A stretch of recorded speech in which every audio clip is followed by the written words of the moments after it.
Hello guys, welcome back to our channel, and this photos or thumbnail compilation is ito yung ating mga latest upload thumbnails.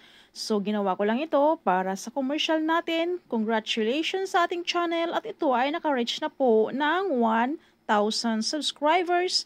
Thank you for being a part of my journey from now and so on. I hope you stay there and I will be there yours.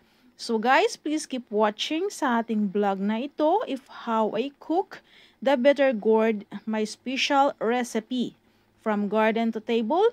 And please comment, guys, like, and subscribe and malaki do siya share na uri also. ng Japanese so guys, orange. sana habang may YouTube, nandito tayo at connected sa isang piraso na buo. Watching And also here, isang piraso lang din na lemon. Ayan, malaki na.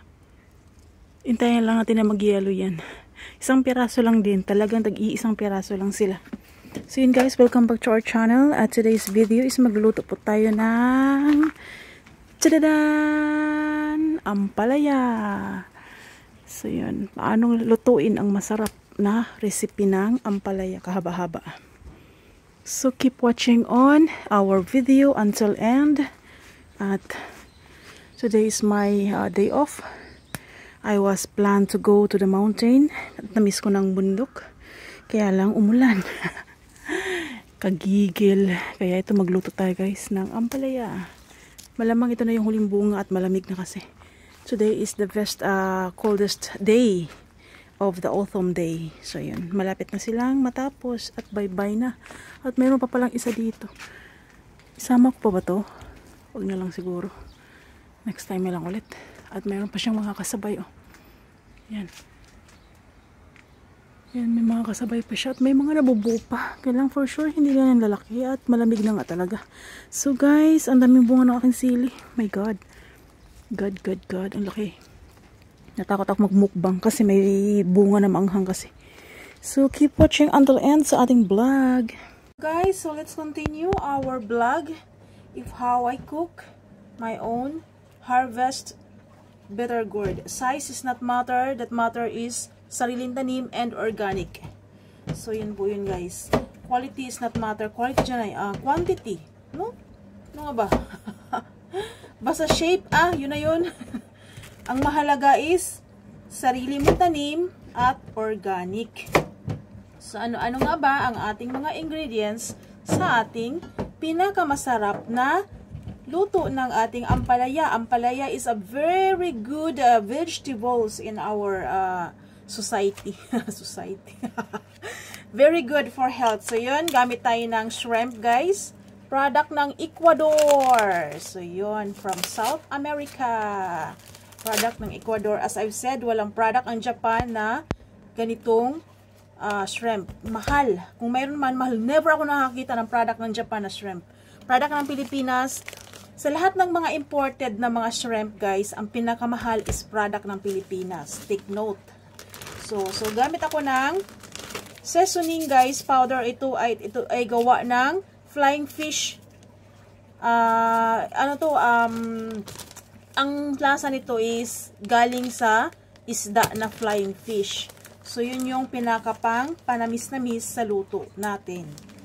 Hindi tayo gagamit ng mga seasoning na over sa sodium. So, ito po ay gamit ng mga Hapon.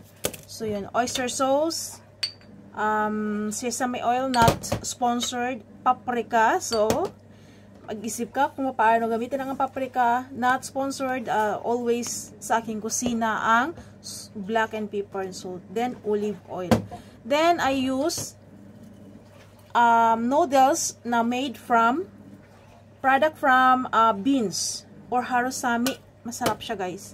So yun ang ating gagamitin sa ating simple na luto. Then please keep watching at hihiwain ko lang ito at hindi pinapapakita ang paghihiwa nang sa ganun ay hindi humaba ang ating video. So please keep watching until end guys. Yun, first is boil natin ang ating sutanghon. Then pangpakulay sa sutanghon, paprika powder. So yun po yung aking diskarte para magkaroon siya ng kulay at the same time dagdag siya ng aroma. So yun, palalambutin muna natin ito, ating sutanghon or beans noodles.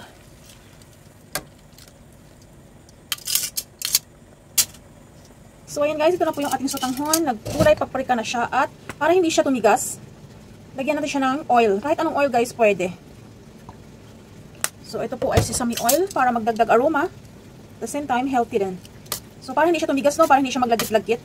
Pwede nyo itong gawin sa inyong mga pansit. Halimbawa, hindi mo na agad makakain. So, lagyan nyo siya ng oil para hindi magdikit-dikit yung noodles. So, yun po yun. Ito na po yung ating bihon. Ready na po siya at ito po ay luto na. So, let's continue cooking guys. Keep on. So, sa ating fry pan, let's put on cooking oil or any kind of oil. So, yun. And then, garlic. Garlic po yung gamit ko. And let's gisa the shrimp. So yan guys, bahagya nang naluto ang ating shrimp. On this part, ay ang bango. My God. And on this part, lagyan siya natin ng water. Katamtaman lang. Then dito natin ilagay yung ating mga seasoning.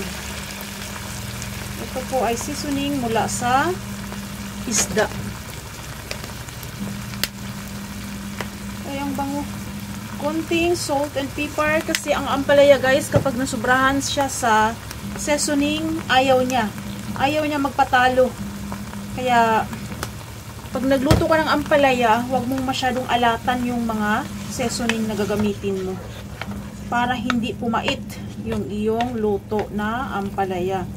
So yun, tapos atin na siyang ilagay yung ating ampalaya na nakababad sa tubig lang, hindi mo kailangang lagyan ng asin. Tubig lang is enough. Yun. Yan. Malalaki ang hiwa niya guys. Hindi siya usually na hiwa na katulad sa gigisahin mo sa itlog. Hindi po. Then takpan mo siya 3 minutes. Hayaan mo siya, huwag mo siyang haluin. 3 minutes only.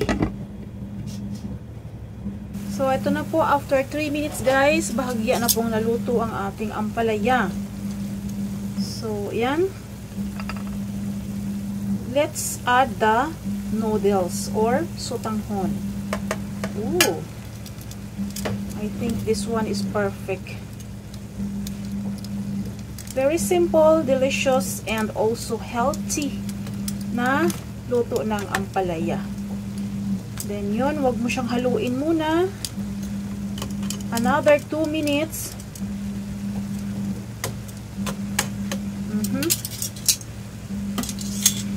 And this one is ready to serve na po guys. The color of ampalaya is still green. So, ito po. Oh, this is perfect. So, try nyo po guys at siguradong mapapawaw kayo sa sarap. Yun. Hindi pwedeng i-overcook natin ang ampalaya dahil ito po ay di-discolor. So, until here guys, thanks for watching sa ating ampalaya recipe. Yun, with sotanghon. Thanks for watching until here. Do like, comment, and subscribe. Thanks for watching guys. Bye-bye.